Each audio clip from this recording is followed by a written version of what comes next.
Assalamualaikum warahmatullahi wabarakatuh. Bismillahirrahmanirrahim. Alhamdulillahirabbil alamin wassalatu wassalamu ala asyrofil mursalin sayyidina Maulana Muhammadin wa ala alihi wasallam amma ba'du. Bapak Rektor dan semua teman-teman PWI yang saya hormati. Di sini kita akan mengkaji faslun fil musara'ah ila nusfi fidima. Bab seharusnya ngambil sikap cepat, musara'ah itu ngambil sikap cepat untuk menyelamatkan mengalirnya darahnya orang Islam. Di sini Imam Izzuddin Abi Salam mengambil ayat wajah rajulun min aqsal Madinah yas'a qala ya Musa innal mal'a ya'tamiruna bika liyaqtuluka faqrus inni laka minan nasihin. Terus beliau memberi penjelasan wa kadzalikal musara'atu fi amrin diniyyin yuqafu fawtu. Jadi begini ya, kalau dalam fikih Islam misalnya ini ada di beberapa literatur fikih, di semua fikih, baik mazhab Syafi'i, Hanafi, Hambali, di semua kitab fikih. Misalnya ada orang mau masuk Islam, terus konsultasi sama ustadz atau sama kiai, Pak saya mau masuk Islam, kamu nggak boleh ngambil sikap monggo ngeteh dulu tidak, atau apalagi diajak ngobrol dulu, karena 5 menit kita mempersilahkan ngopi dulu itu artinya dianggap kita membiarkan dia dalam keadaan kafir 5 menit dan kita dianggap ikut tanggung jawab. Sehingga di bab ada ulama yang ngebabkan itu sampai di bab murtad. Termasuk murtad adalah orang yang dimintai mensyahadatkan non muslim kemudian disuruh ngopi dulu atau ngeteh. Karena dianggap pembiaran sekian menit masih berstatus kafir. Jadi ibaratnya gini ya, kalau kita mungkin baru bapak-bapak baru pakai celana pendek terus ada orang kecelakaan di jalan, saya tak pakai baju dulu, nanti baru kamu saya selamatkan. Itu kan naif. Kalau begitu saja naif, apalagi orang yang kafir kemudian pas mau minta disyahadatkan kita bilang monggo mandi-mandi dulu, ngeteh-ngeteh dulu. Berarti ada pembiaran sekian menit, dia masih berstatus. Artinya begini, kalau dia saat itu kok dimatikan oleh Israel, berarti mati dalam status kafir. Dan kita ikut tanggung jawab, karena harusnya bisa Islam, andai kan kita mensyahadatkan saat itu juga. Jadi itu bab-bab yang dianggap ekstrim dalam kutubil fikih, bab-bab fikih. Makanya dalam kitab fikih, saya berkali-kali ada non-muslim mau bersyahadat ke saya, itu saya bilang ke santri-santri saya, saat itu juga harus kamu ajarin, meskipun pakai bahasa Indonesia. Yang penting status kafirnya apa? Zina. Baru setelah itu ada hukum sosial ya, mungkin kita nawarin teh atau kopi atau apa. Makanya di sini dibabkan bab seseorang harus tergesa-gesa atau bercepat-cepat atau ngambil sikap bergegas untuk melakukan kebaikan. Terus ayat kedua yang dipakai Izzuddin bin Abi Salam itu begini. Ketika Allah mensifati orang munafik, status orang munafik itu apa? Wa idza qamu ila sholati qamu kusala. Mereka kalau dipanggil untuk sholat, ya berangkat tapi itu salah cara malas-malasan. Sehingga untuk menunjukkan kita loyal sama Allah, itu ya paling tidak ada sikap di atas rata-rata. Makanya ada sa'i, ya, lari-lari kecil, tawaf juga disunatkan ada lari-lari kecil. Disebut ar-romal itu lari-lari kecil. Untuk menunjukkan bahwa kita loyal sama Allah itu tidak sak kobre cara Jawa.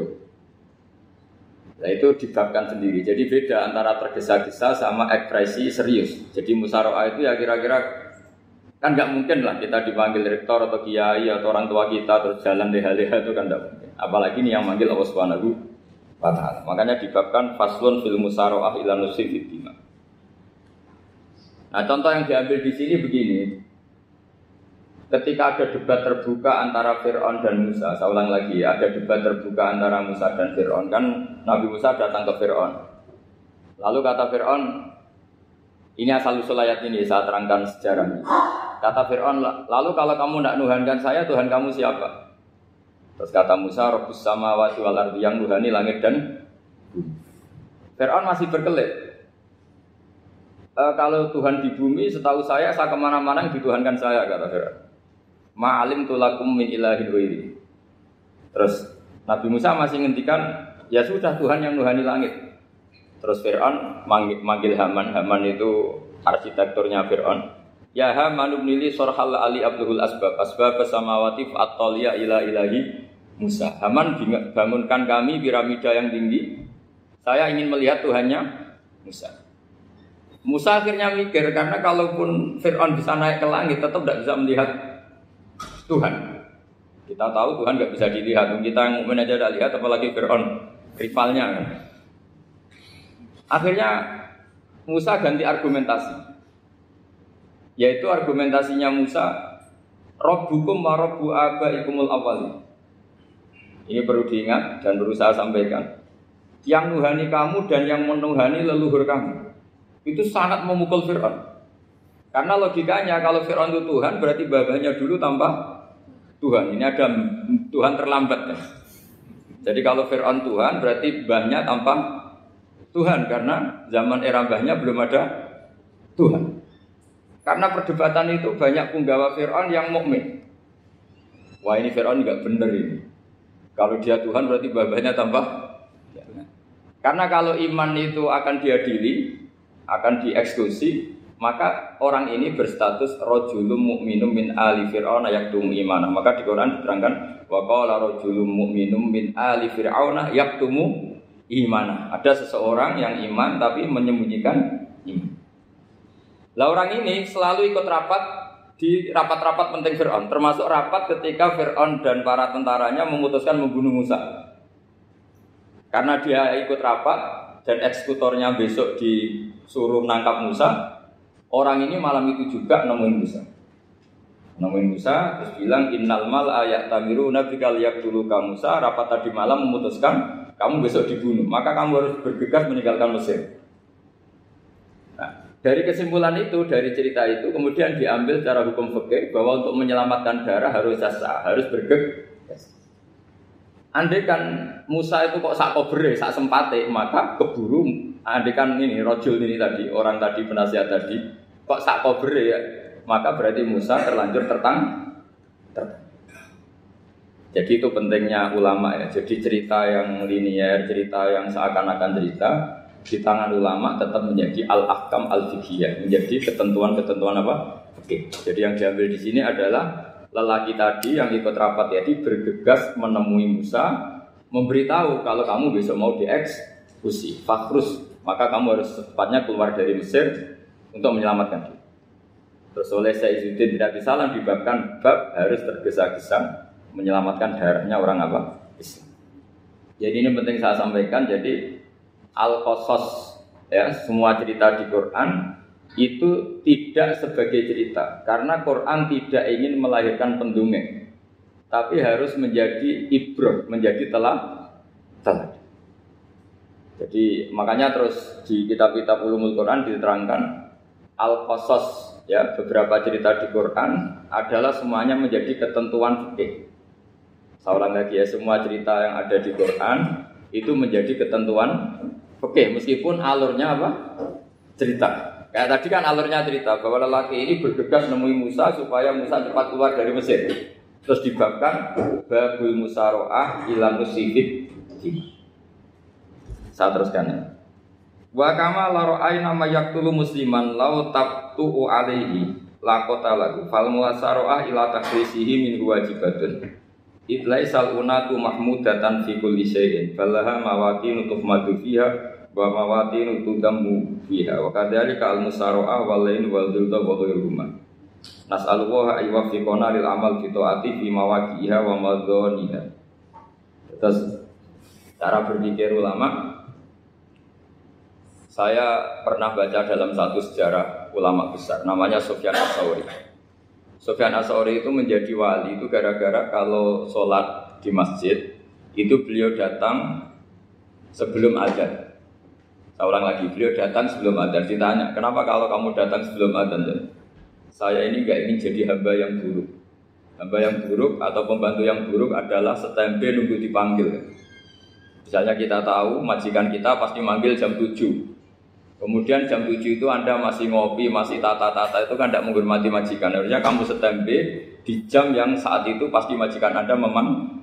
Memanggil, kata beliau, saya tidak ingin seperti pembantu yang buruk, datang nunggu apa? Dipanggil. Jadi itu ada beberapa spirit ya, atau inspirasi dari aturan-aturan mahabbah. Sebab itu ketika Allah kritik orang munafik, wa idza qamu ila sholati qamu kusala, ketika dipanggil sholat mereka datang bermalas-malasan. Karena ada cintanya sama Allah maka datang berlambat-lambat. Nah berarti kalau ekspresi cinta mengharuskan kita datang bercepat. Makanya dalam istilah lain di Quran ini termasuk balaghatul Quran.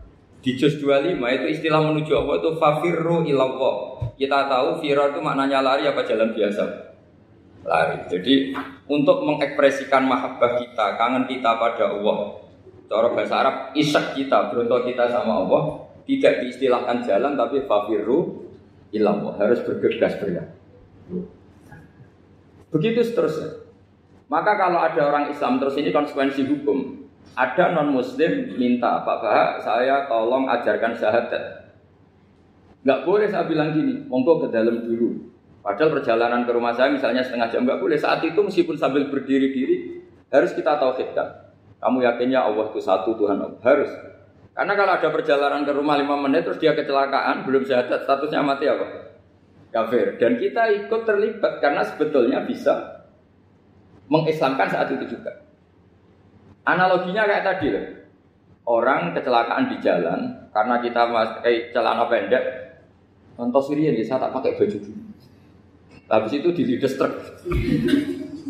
Itu kan kita ikut salah karena kita yang punya kesempatan. Tentu yang disalahkan yang punya kesempatan.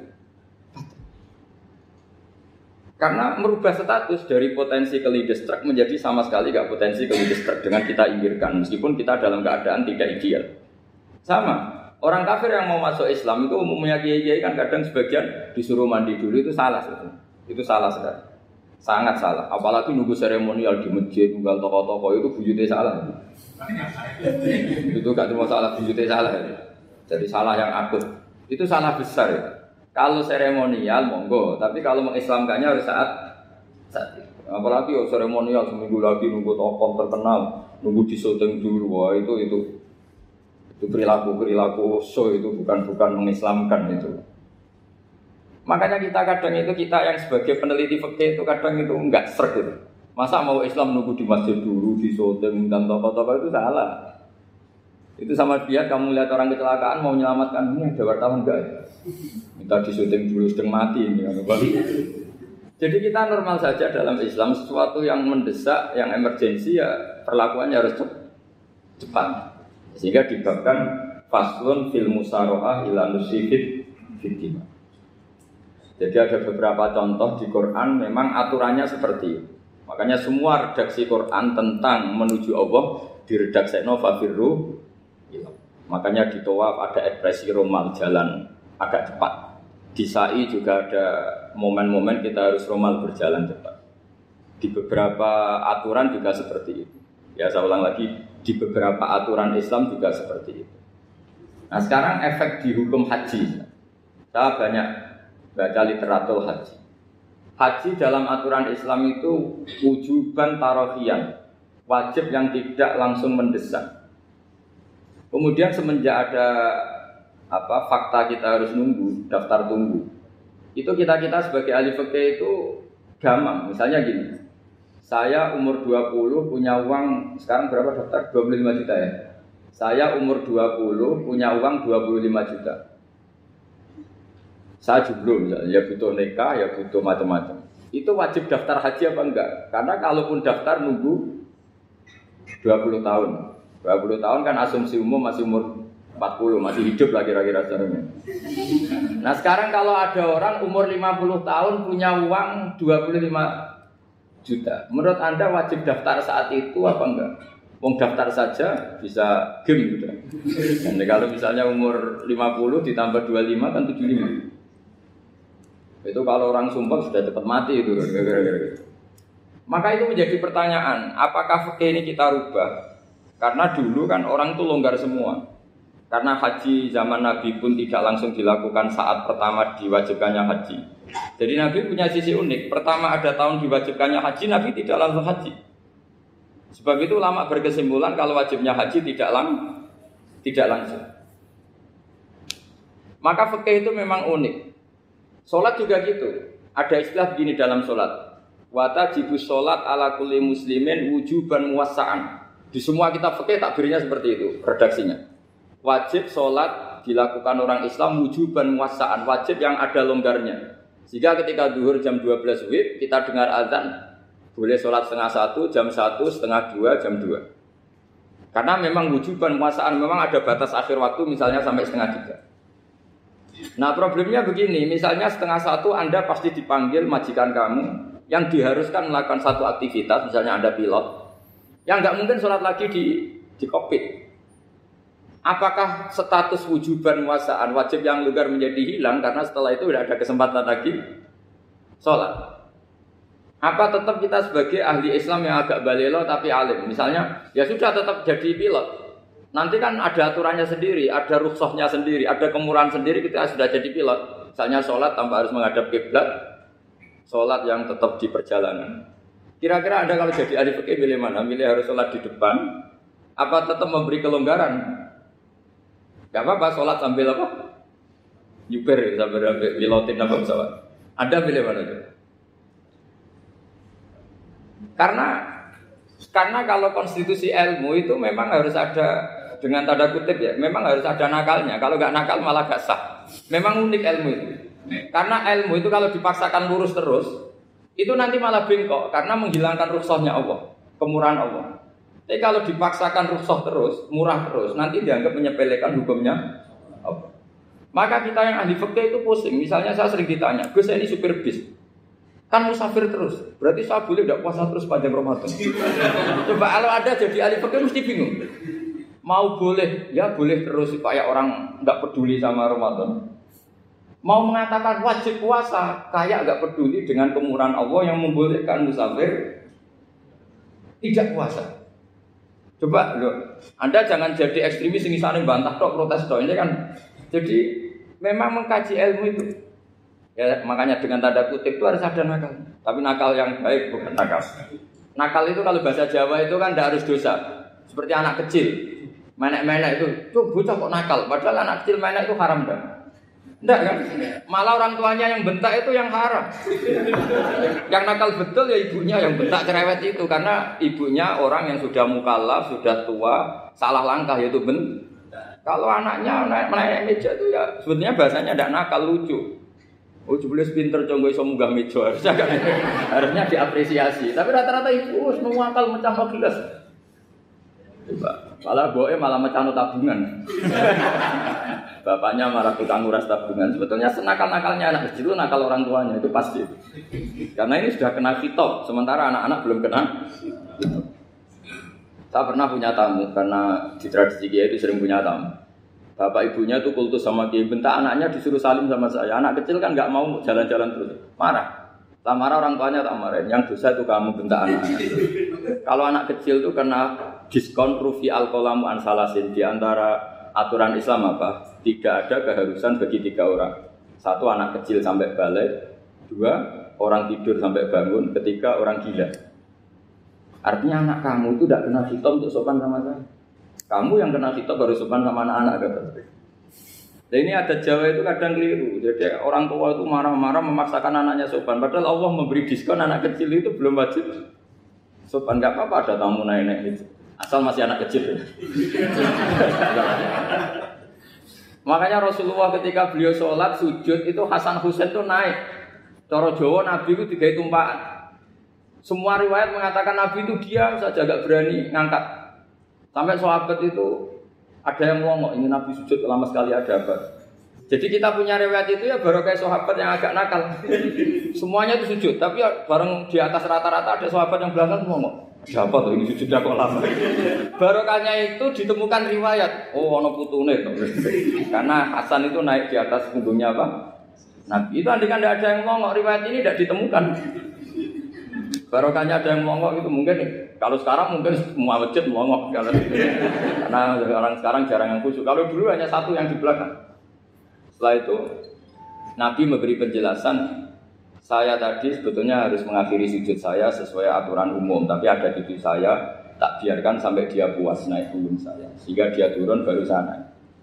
Filosofinya apa? Begini, Anak kecil satu tidak kena hitop. Dua, jangan sampai sholat itu jadi problem. Kalau Nabi nyentak Hasan, membentak, putu ono bae sholat kok diganggu, maka sholat menjadi trauma. Gara-gara sholat bahasa bentak saya. Lama-lama anak ini trauma dengan sholat karena dianggap problem. Makanya saya termasuk kiai nggak berpendapat anak kecil nggak boleh di masjid. Sering kan anak kecil di masjid, ayah khutbah rame. Saya termasuk setuju tetap boleh. Kalau dibentak di masjid, maka dia trauma dengan masjid. Bangsa ke masjid dibentak. Lagi pula kadang-kadang orang tuh gaya-gayaan tok. Wah, rame orang khutbah. Rame nih. Padahal kalau enggak diramein anak-anak malah dia tidur. Kita kan enggak bisa menjamin kalau perilaku kita lebih baik gitu.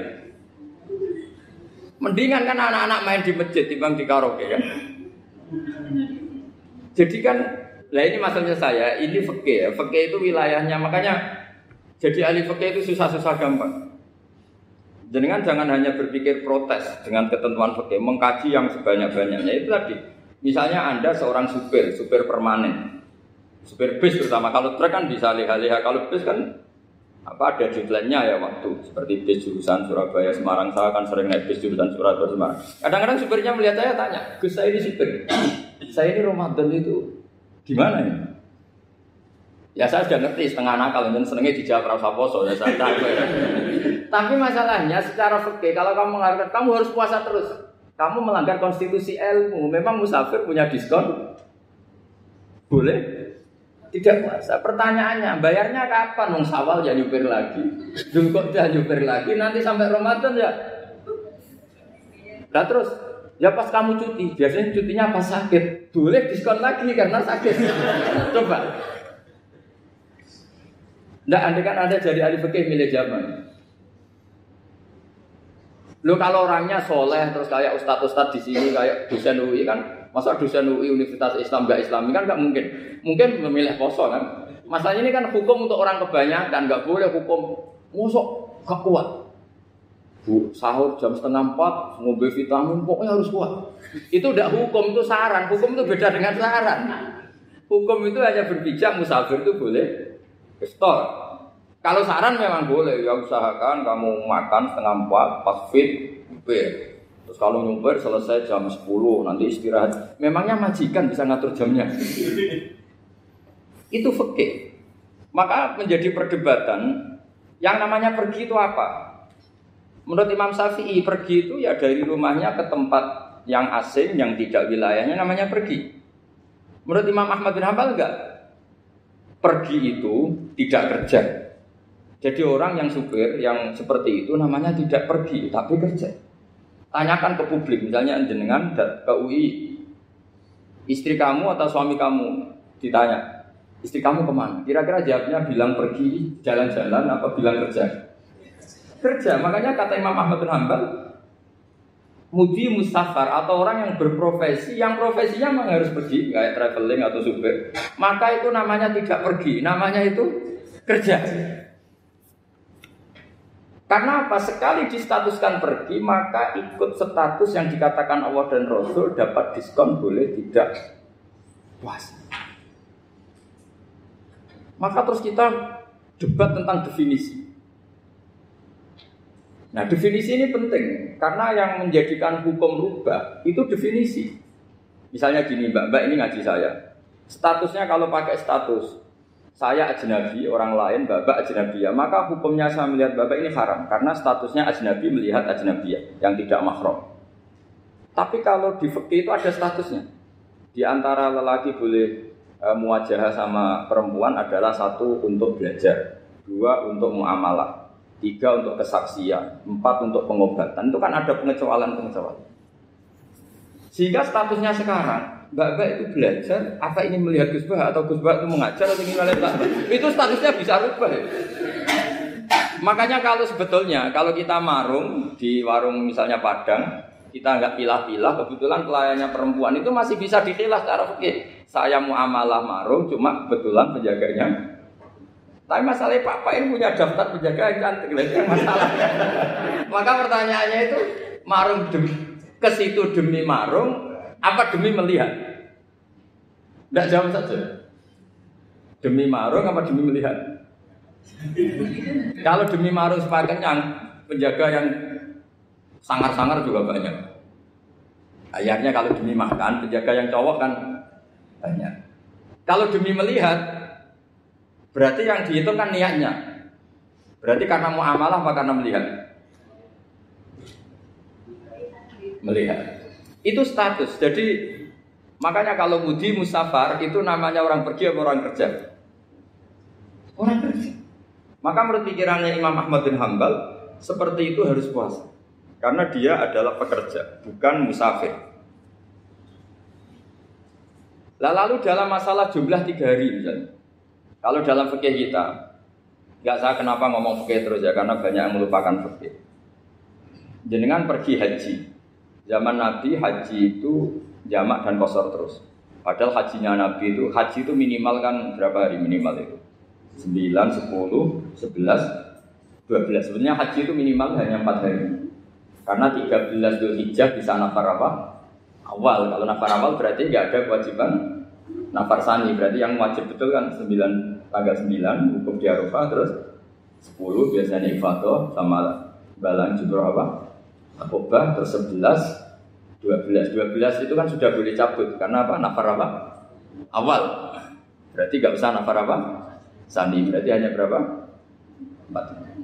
Tapi Nabi haji di Mekah Madinah itu sampai 40 hari karena perjalanan.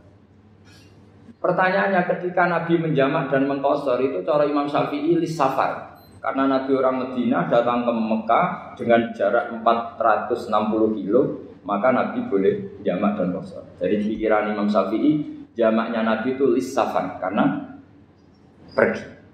Cara pikiran Imam Malik enggak, jawabnya Nabi itu lin-nusuk. Nabi menjamak sholat itu karena melakukan ibadah haji. Efeknya adalah orang Mekah kalau haji itu cara Imam Malik meskipun jaraknya dekat boleh apa? Boleh apa? Qashar, boleh jamak qashar. Lalu terus ada pertanyaan fikih lagi. Lalu jamak qashar itu karena pergi apa karena masyaqqah? Karena repot. Coba kalau sampean kira-kira jawab. Misalnya kita orang kaya bawa uang 1 miliar naiknya Alphard, ada supirnya, ada ajudannya. Pergi di jarak 100 kilo. Masyaqqahnya kan tidak ada sama sekali, apalagi di tol kebetulan tidak macet. Kira-kira boleh jamak enggak? Boleh, terus karena pergi, tapi kan enggak ada repotnya sama sekali. Dibanding misalnya yang ngebis bawa beras 1 vital gitu kan, udah gitu suruhan orang lagi kan pusing. Maka fikih ini untuk memberi hukum itu kalau fikih itu menstatuskan dulu. Ini orang boleh jamak itu karena masyaqqah apa karena safar. Lalu kalau setelah karena safar itu karena jaraknya apa tingkat masyaqqahnya. Kalau karena jaraknya ya tidak juga. Tidak juga gini maksudnya. Mungkin Anda tidak pernah terpikir begini. Kalau saya mau ke Jakarta, kemudian sampai Purworejo itu sudah waktu zuhur. Saya boleh nggak zuhur di situ sama asar? Boleh kan? Padahal perjalanan saya belum capek. Hanya nunggu boleh jamak itu setelah kita menempuh jarak itu apa menuju, sedang menuju dan niat. Sedang menuju dan niat. Misalnya saya mau ke Jakarta, saya orang Sleman mau ke Jakarta, itu sampai mana itu Magelang itu sudah boleh jamak kan? Boleh nggak? Boleh karena saya mau ke. Nah pertanyaan secara fikih mungkin ada tidak terlintas. Ternyata ditelepon sama istrinya nggak jadi pergi. Padahal sholatnya kadung di jamak duhur dan asar. Apakah setelah di rumah sholat lagi? Sama nggak pernah mikir gitu. Karena tidak nekuni fikih. Jadi orang fikih itu sudah pusing, makanya jangan diprotes terus. Kita ini sudah pusing, tapi orang itu enak aja protes terus. Nggak menurut jenengan nanti wajib sholat lagi enggak? Dia bolehnya jamak kan berdasar berstatus musafir. Ternyata setelah Magelang ditelepon istrinya enggak jadi. Dia kadung sholat zuhur dan asar. Setelah pulang masih jam 1. Terus ada asar, wah bukan sholat. Kalau ada sholat lagi apa ada? Jangan saran. Kalau saran, wah sebaiknya sholat lagi. Itu tidak hukum, itu saran itu namanya. Saran dengan hukum beda. Sholat lagi pada. Loh, ketika ada jaga itu berdasar malas atau berdasar hukum? Apa?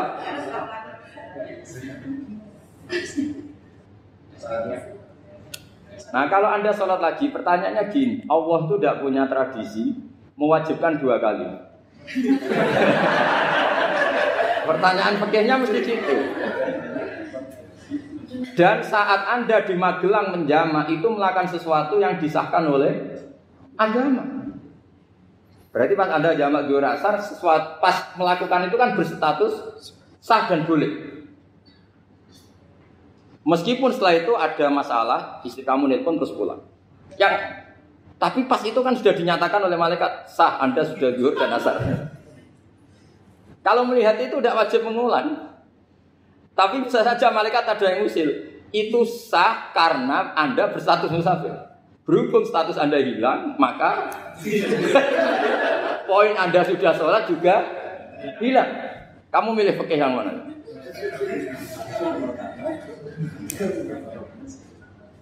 Jadi peneliti fikih itu beda dengan orang-orang yang dengarin protes. Beda karena nekuni. Nekuni itu beda karena ada konsekuensinya. Makanya fikih itu sampai saya punya kitab fikih itu dikarang 1 orang itu jumlahnya 20 jilid. Per jilid itu segini. Jadi 1 meja ini dikarang 1 orang. Itu mulai yang presisi, yang detail sampai yang khayal. Yang khayal juga ada. Yang khayal itu tadi beliau banyak menghayalkan diri. Suatu saat Anda datang ke Mekah itu hanya butuh waktu 20 menit. Zaman itu belum ada pesawat. Lalu boleh gak jamak? Boleh gak nakal? Nakal itu begini. Sampai orang kaya punya jet pribadi. Misalnya Anda Ronaldo masuk Islam, orang kaya. Itu bisa gak puasa? Karena begini. Misalnya dia contohnya orang Arab. Orang Arab, jangan orang. Gak, contohnya itu dibalik saja. Di sini itu kalau imsak jam berapa?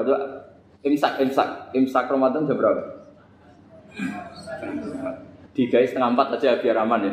Kalau 3:30 kan masih imsak. Dia terbang ke Mekah.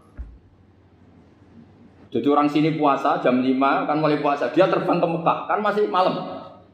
Makan terus dia. Mekah mau ada matahari terbang lagi ke barat. Karena dia menghindari berstatus puasa. Atau sebaliknya, dia orang Mekah jam 12 puasa. 12 siang puasa. Dia, wah kalau 6 jam lagi buka, bisa barabe saya. Terbang ke Indonesia. Ke Indonesia terbang baru 1 jam, di sini sudah buka. Itu khayal. Jadi itu ada khayalnya. Itu lama dulu sebelum ada pesawat sudah mengkhayal gitu. Bolehkah orang yang di Masyriq ke Maghrib demi itu? Kalau Anda jadi Raja Salman jam 1 kok sudah nggak kuat apa? Puasa itu diberi saran terbang ke Indonesia. Itu kalau pakai jet kan nggak sampai 9 jam, 1 jam ke Jakarta. Sudah ada wow akbar. Bukan. Boleh enggak? Loh mau kamu enggak bilang, wah enggak boleh. Loh di Jakarta sudah huruf syamsi. Masa sudah matahari terbenam orangnya enggak boleh? Bukan. Lah ya. Apa? Kalau resikonya gini, sampean mungkin nggak mikir, resikonya gini, kalau dia berstatus musafir, bolehnya buka karena musafir, pertanyaannya dia wajib bayar. Kan musafir bolehnya kodok nanti harus bayar, tapi kalau dia buka normal kan tidak harus bayar. Beda, efek pakainya beda.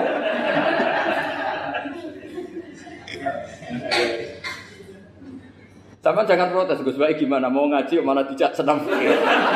Ini kan ngajinya para dosen, para pegawai, jadi harusnya itu jadi mufti, ngaji untuk jadi mufti, bukan ngaji untuk mendengarkan. Jadi makanya saya mohon jangan sering protes sama ulama itu sudah pusing, karena efek-efek hukum itu tidak gampang. Kayak tadi misalnya, kalau dia boleh buka atas nama musafir, resikonya wajib bayar. Masalahnya Raja Salman ini mau enggak gitu. Dia inginnya. Maka pertanyaannya itu kitab yang milik saya tadi yang 20 jilid tadi. Ulama itu mulai dulu sudah membayangkan bagaimana kalau suatu saat ada satu kendaraan. Kenapa ulama bisa membayangkan itu? Karena ada buruk. Meskipun mereka enggak numpak buruk hanya Rasulullah, tapi kan bisa bayangkan ada toyul waktu. Waktu itu bisa dilipat.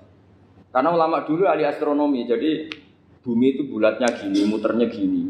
Berarti suatu saat ada satu ilmu di mana orang ngambil satu posisi terus melewati toyul waktu, ngalami lintasan waktu. Mulai dulu itu sudah dibicarakan. Pertanyaannya lalu status orang ini kayak apa? Misalnya tadi orang Mekah ingin cepat buka terbang ke Indonesia. Orang Indonesia menghindari imsak, misalnya 3:30, dia belum sahur. Wah kalau saya di Indonesia ini sifatnya sahur. Wah saya tak terbang ke Mekah. Wah enak kan terbang di Mekah ternyata masih jam 8. Wah bisa makan sepuasnya jam 8 malam, tentunya jam 20. Kan enak ya. Bar wareg balik ke Indonesia terus jam 1 siang. Jam 1 siang kalau ingin cepat buka terbang ke timur. Langsung buka. Berarti dia kira-kira puasa aja 3 jam. Tapi terus ya mungkin kalau sampean lha opo Gus sudah repot-repot ngono tinggal turu ndelok sinetron kok buka dhewe. Itu tidak hukum, saran itu namanya apa? Kalau hukum tetap tadi yang dikatakan puasa adalah imsak mulai jam imsak sampai ghurubus. Lalu pertanyaannya lagi, ghurubus samsi sampai imsak itu konversi jam apa nyata-nyata ghurubus samsi? Kalau yang diliwati khatul istiwa itu nyata, fi'lan kalau dalam bahasa Arab fi'lan awaqiyah.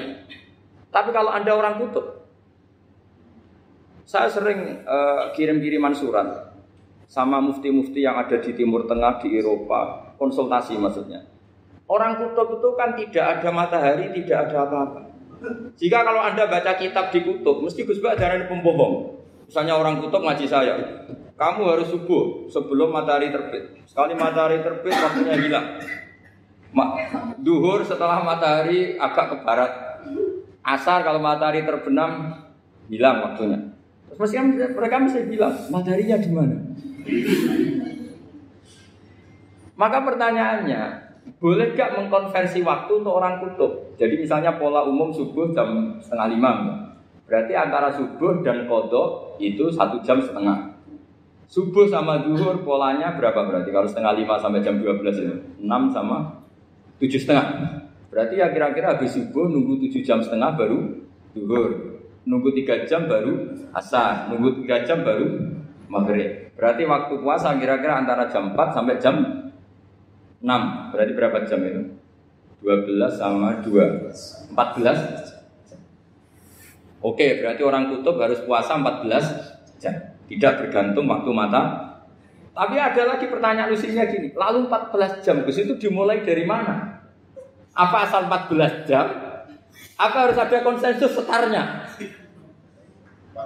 Masih ada PR lagi. Menurut kamu gimana? Ada konsensus setarnya dimulai jam 4 dini hari. Apa asal jumlahnya? Imsak 14 jam. Mikir lagi kan? Itu di Denmark itu ada satu musim di mana siang terus sampai sekian bulan. Siang terus sampai orang sana itu capek. Kenapa ada siang terus? Logikanya kan tadi bumi itu bulat-bulat. Saya juga belajar falak, belajar astronomi. Kalau tepaan kamu di sisi yang barat agak utara atau agak selatan, matahari ini nyentrong terus. Sehingga bumi molak-malik ya kamu kesentrong terus karena kita ini kan tepaan di khatulistiwa, di khatul istiwa. Sebenarnya khatul istiwa itu bahasa Arab dari kata khatul istiwa. Khatun itu garis, istiwa itu tengah.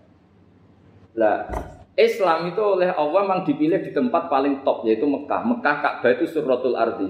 Jadi sebelum ditemukan ilmu astronomi itu Nabi sudah ngendikan Al-Ka'bah suratul ardi. Ka'bah itu pusarnya bumi. Sehingga di Ka'bah itu satu-satunya area yang terbebas dari medan magnetis. Karena dari utara dan selatan benar-benar di tengah. Maka potensi jam paling akurat di dunia itu hanya jam yang di Mekah itu. Karena apapun akuratnya teknologi di Amerika atau Jerman, karena jam itu dari logam tetap ketarik medan magnetis, entah berapa 00, tetap kena. Misalnya jam di Jerman, lebih dekat mana kalau Jerman? Mesti ketarik medan magnetis, entah berapa kadarnya. Karena materi jam dari logam. Sementara di Mekah, karena di tengah, itu terbebas dari medan magnetis. Nah sehingga yang segaris dengan Mekah kayak Indonesia itu semuanya khotul istiwa. Nah kalau khotul istiwa normal itu artinya ya 12 siang secara umum ya 12. Sehingga ulama Indonesia kalau ngaji itu lebih gampang, lebih tidak dianggap bohong. Karena ya ada terbitnya matahari, ada zawalus syamsi, ada hurubus syamsi. Coba kalau kitab itu Anda baca di kutub utara sama kutub selatan. Murid kamu bingung semua. Ini gimana Ustaz, tidak ada matahari kok semuanya diukur pakai matahari. Lalu pertanyaannya dikonversi kan? Pertanyaannya kalau dikonversi pakai apa? Asal 14 jam, apa harus sepakat dimulai jam berapa? Milih mana? Milih sepakat. Pertanyaannya kalau sepakat, ukurannya siapa yang jadi ahlul halli wal aqd?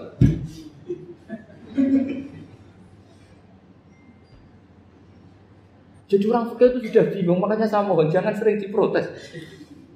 Saya pernah ketemu ulama, saya kan sering ikut komunitas di New York. Itu andekan dibur, itu pas persis Ka'bah. Jadi buminya itu kalau dibur itu pas persis Ka'bah. Lalu pertanyaannya, ada kiblat tidak di sana? Ya bumi kan gini ya. Kalau dalam bahasa falak itu ada rubuk namanya. Rubuk itu bumi yang sewaktu itu hanya yang seperempat. Ya bumi yang sewaktu itu hanya seperempat. Jadi kita sekarang siang, berarti yang baru siang hanya seperempat bumi. Nanti yang malam ya hanya seperempat bumi. Ya misalnya sekarang kita di sini siang, di Arab Saudi kan belum, ini masih setengah 6. Ini sekarang di Arab Saudi baru setengah. Lah itu ada daerah di mana dengan Ka'bah itu pas atas sama bawah. Harusnya kan bebas arah. Apa? Bebas arah. Lalu orang sana sholatnya itu menghadap kemana? Pernah ulama New York itu minta fatwa ke Rabitatul Alam Al-Islami. Lalu kita harus menghadap kemana? Makanya dalam dunia anekdot ulama itu ada anekdot Abu Nawas itu orang yang nggak pernah kalah debat. Dia itu terkenal nggak pernah kalah debat. Tapi dia ada ilmuwan. Dia punya tetangga ilmuwan, punya pengaruh besar. Semua orang ngaji ke ilmuwan itu. Mantelnya bukan main, karena dia ahli falak, ahli astronomi. Mau nandingi dia tidak bisa, nggak nandingi itu reputasinya jatuh. Orang itu berteori kalau bumi itu bulat-bulat. Kalau kamu jalan ke sini, maka akan ke titik yang suatu saat si profesor ini kemalingan, terus minta tolong Abu Nawas rumah saya kemalingan. Terus lari kemana malingnya? Ke timur. Setelah ke timur, larinya ke timur. Abu Nawas lari ke barat. Terus ditanya, sudah tak bilangin malingnya lari ke timur, kok kamu lari ke barat? Nanti ketemu di titik yang sama. Sebenarnya itu profesornya makal. Oh kamu nyindir. Artinya Abu Nawas gak terima. Teori Anda itu gak bisa. Secara keilmuan benar, tapi secara faktual gak boleh. Berarti kalau ada orang ngejar istrinya lari ke timur, dia harus tetap ke barat. Nanti ketemu di titik yang sama. Jadi malingnya tuh lari ke timur, Abu Nawas ngejar ke barat. Ketika ditanya profesornya, sudah bilangin malingnya tuh lari ke timur, kenapa ada ke barat? Kata Anda nanti ketemu di titik yang sama, karena bumi bulat-bulat. Nah pertanyaannya gini, lalu kalau yang segaris itu ada arah enggak? Kayak New York tadi. Menurut kamu tetap berkiblat apa enggak usah? Loh kalau yang rubuk jelas. Loh gitu, kalau rubuk begini loh, misalnya begini, terus kamu di sini sama sini kan masih ada arah. Tapi kalau sini sama sini masih butuh kiblat enggak? Lalu sama enggak usah protes, orang fikih sudah pusing, enggak usah diprotes. Karena yang dipikir itu macam-macam. Nah ya makanya ini mengkaji ya, saya mohon ya kayak tadi ini mengkaji, saya mohon saya cukupkan sekian. Sementing apa ya kita ada respeknya lah sama ulama. Jadi ulama itu susah, mikirnya susah, harus tanggung jawab di depan Allah, di dunia diprotes terus. Ya saya kira demikian. Assalamualaikum warahmatullahi wabarakatuh. Ya satu aja. Ini waktunya. Atau dua enggak apa-apa, dua aja. Terima kasih Ustaz Baudin. Ke sesi selanjutnya yaitu tentang tanya jawab. Kami kasih waktu dua penanya. Dua penanya dan dua pertanyaan, kadang satu langsung tiga.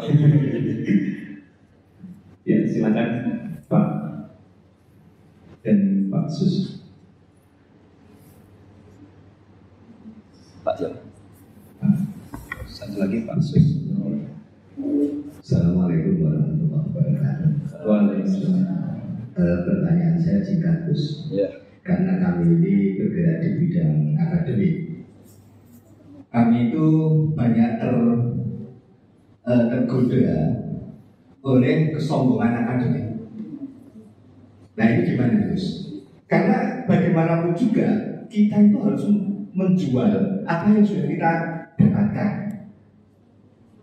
Walaupun kalau di dunia kiai, ulama, itu kan yang disampaikan itu sesuatu yang bersifat keagamaan. Tapi kalau di bidang kami di sini ilmu umum itu kan sesuatu yang baru kami ketemukan, sesuatu yang kami jual karena dalam tanda petik, ya. Karena kami menemukan ini yang membedakan dengan yang lain-lain. Tapi kalau ini seperti dalam salah satu kajian yang juga ada orang yang sangat tawadu selalu temungkul, itu kapan orang lain tahu temuan kita, kan begitu. Jadi gimana ini Gus? Enaknya kita itu kalau kita sampaikan kalau kita sampaikan bisa-bisa kita itu jadi riak, terbawa riak. Tapi kalau tidak, bagaimana orang lain tahu? Dan nanti salah-salah nanti bisa jadi sombong. Assalamualaikum warahmatullahi wabarakatuh. Nama saya Sudiarto Gus. Saya pernah punya kasus menemani orang di ICU sebelum tidur. Saya zikir la ilaha illallah, beliau sari. Kemudian saya di luar. Pas jam 1 saya digedor-gedor oleh perawat untuk mentalkin karena katanya sudah sakratul maut. Karena saya baru bangun tidur, saya kaget dan saya minta izin ke toilet untuk wudhu karena saya merasa bersin tidur itu tidak wudhu. Wudhu ternyata saya harus ke buang air kecil dulu sekitar 5 menit. 5 menit ke balik terus wudhu terus datang dia meninggal. Artinya karena tadi tidak segera karena saya merasa suci. Itu gimana? Terima kasih. Ini kacau semua. Ya. Terima kasih. Terima kasih atas pertanyaannya. Yang pertama tadi tentang kesombongan akademik. Jadi seperti apa? Yang kedua tentang kasus di rumah sakit, ya seperti yang gara-gara ke kamar mandi tadi. Iya, silakan. Begini ya, jadi ini langsung saya jawab pakai referensi, pakai teks. Ini mungkin yang bawa kitab ikutnya halaman 293 ya. Itu yang mungkin nanti bisa dikopi sama yang nggak punya teks. Yang nggak punya teks mengkopi sama yang punya. Di sini diantaranya itu ada bab faslun fi dzikri rajul manaqiba nafsi. Bab seseorang boleh menyebut kelebihannya sendiri. Asal niatnya tidak riya. Di sini dicontohkan, tadi Bapak siapa namanya? Samsul. Pak Samsul ya. Di sini diceritakan ketika mau masa paceklik, saya ulang lagi masa paceklik, itu Nabi Yusuf karena merasa amanah dan merasa punya kemampuan mengelola ketahanan pangan, beliau bilang ke rajanya, qala ij'alni ala khazainil ardi inni hafizun alim. Raja, jadikan kami pengatur ketahanan pangan karena ini hafizun alim, saya ahlinya dan saya terpercaya. Hanya Nabi Yusuf seorang nabi tentu panutan, beliau menonjolkan kemampuannya itu boleh asal untuk kemaslahatan. Misalnya ada orang Islam sakit atau kiai sakit, dengan dokter bilang saja saya dokter, biar saya yang nangani. Itu boleh karena motivasi Anda adalah menyelamatkan Pak Kiai tadi atau orang yang sakit, bukan motivasi Anda adalah hadun nafsi, misalnya kalau dalam bahasa keinginan apa? Pribadi. Jadi itu boleh. Jadi ini di beberapa contohkan. Ya ayuhan nasu ulimna mantiqat thairi wa utina min kulli syai'. Nabi Sulaiman itu bilang gini, wahai para manusia, saya ini bisa bahasa burung apa saja dan saya bisa melakukan apa saja. Wa utina min kulli syai'. Nabi Sulaiman ngendikan begitu karena ingin menunjukkan betapa sayangnya Allah ke saya. Sampai saking sayangnya Allah, saya bisa menguasai bahasa burung, bahasa binatang. Jadi motivasi seorang Nabi itu ingin menunjukkan betapa kudrohnya Allah tidak terbatas. Nah buktinya apa ya? Buktinya Sulaiman, sama tak cek dan Nabi Sulaiman itu kalau ke masjid itu mesti jagungan sama orang miskin. Terus beliau bilang gini, miskin dan yujalisu miskin, ayo podo kerene jagungan. Karena beliau dengan kenabiannya meskipun kaya raya itu tidak merasa punya sama sekali karena semuanya milik Allah Subhanahu wa Ta'ala. Dan beliau buktikan beliau kaya raya itu untuk bangun Baitul Maqdis yang semegah itu semuanya pakai asetnya Nabi Sulaiman. Ketika bisa memperkerjakan jin dan setan juga untuk bangun Baitul Maqdis, bukan untuk bangun dirinya, rumah dirinya. Ya ini dicontohkan satu Nabi Sulaiman, dua Nabi Yusuf. Terus ketiga contoh yang diambil, setiap nabi ketika pidato kepada umatnya mesti ditutup dengan wa analakum nasihun amin. Saya ini adalah penasehat yang terpercaya. Jadi ajaran saya bukan ingin menyengsarakan kamu, tapi wa analakum nasihun amin. Saya adalah penasehat yang baik. Artinya akan menonjolkan dirinya. Jadi boleh asal itu untuk kemaslahat. Jadi misalnya UI punya penemuan apa yang keren, yang maslahat orang Islam diumumkan. Bahwa ini penemuan UI. Tapi tujuan Anda supaya mengangkat harkat martabat UI. Bukan setelah itu terus kirim surat ke rektor, saya harus tambahan gaji karena saya penemunya. Wah itu sudah nggak bisa jadi wali kalau gitu sudah. Tapi nanti rektornya yang ya nggak tahu diri gitu. Masa penemu sama nggak penemu disamakan ini. Misalnya seperti itu. Jadi di sini ada sekian contoh, mungkin bisa diakses di halaman 293 di bab faslun fi dzikri rajuli manaqiba nafsi.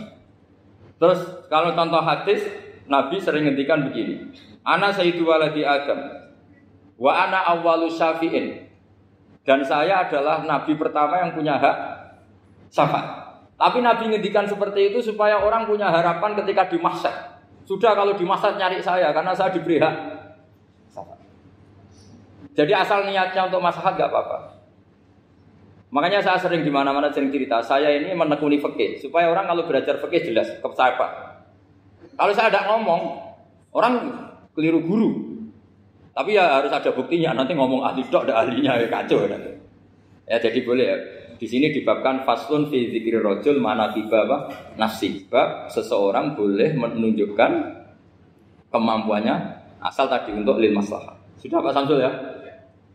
Tadi yang pertanyaan dari siapa ini? Pak Sus Budiar. Pak Sus itu gimana ini kasusnya itu orangnya sudah Islam toh? Sudah apa salah. Terus Anda ke Thailand itu enggak niat menghindar toh memang saatnya harus ke Thailand. Hanya menyesal. Oh, hanya menyesal bagus lah punya penyesalan. Enggak begini ya, kalau orang itu sudah Islam itu kan enggak se-emergency yang belum Islam, itu hanya ideal. Artinya idealnya seseorang kalau mau meninggal akhir dari kalimatnya adalah la ilaha illallah. Tapi itu pun ulama dinego. Ini saya beri cerita sedikit. Kitab Fathul Mu'in itu termasuk kitab yang enggak setuju kalau kalimatnya sepersis la ilaha illallah. Kenapa Pak Sus? Logikanya gini. Ini semua ulama gitu ya. Itu ada dua riwayat. Mangkana akhiru kalamihi la ilaha illallah dakhalal jannah. Sebagian riwayat mangkana akhiru kalamihi Allah dakhalal jannah. Nah ulama itu milih yang Allah. Kenapa milih yang Allah? Karena la ilaha illallah itu resikonya tinggi. Pas la ilaha ateis, tidak ada Tuhan, mati. Maka ulama, tradisinya guru-guru kita, kalau ada orang mau mati yang sudah akut, itu hanya ditalkin Allah. Karena ini lebih tidak berisiko. Tapi kalau la ilaha illallah, pas la ilaha, belum illallah, mati. Tidak bisa kamu buat, teruskan dulu baru mati. Ayo teruskan dulu, baru mati ini gimana? Belum illallah kok sudah. Jadi makanya terus di situ diterangkan lagi begini. Setelah orang itu melafadzkan la ilaha illallah, kan orang mau mati itu kan macam-macam ya. Ada yang sudah akut, ada yang masih sehat. Kalau masih sehat sebaiknya la ilaha illallah. Tapi kalau sudah akut hanya dilatih apa? Allah. Terus saran kedua oleh kitab Fathul Mu'in diterangkan sebaiknya jangan ngomong lagi. Karena Nabi ngendikan akhir itu harus itu menjadi kalimat. Jadi misalnya setelah kamu talqin la ilaha illallah, kamu tanya, "Pak, sertifikatnya di mana?" Akhirnya bapaknya jawab, "Di lemari." pas melamari mati. Berarti akhir kalimatnya mati. Makanya kita juga harus memperjuangkan supaya itu benar-benar akhirnya. Jika nanti dikenang di akhirat, ini orang luar biasa mengakhiri dunia dengan kalimat la ilaha illallah. Tapi nanti kalau ini orang luar biasa mengakhirinya dengan lemari. Apalagi tanyanya dulu, Pak, tabungannya di bank apa? Ini BCA. Berarti terakhir BCA. Bilang apa? BCA. Jadi itu ada aturannya. Jadi kalau nalkin orang sudah ngelapatkan kalimat tauhid, jangan dijak ngomong lagi. Karena kalau diajak ngomong lagi terus mati, yaitu kalimat terakhirnya. Ya, ini mau gitu. Mohon maaf. Assalamualaikum warahmatullahi wabarakatuh.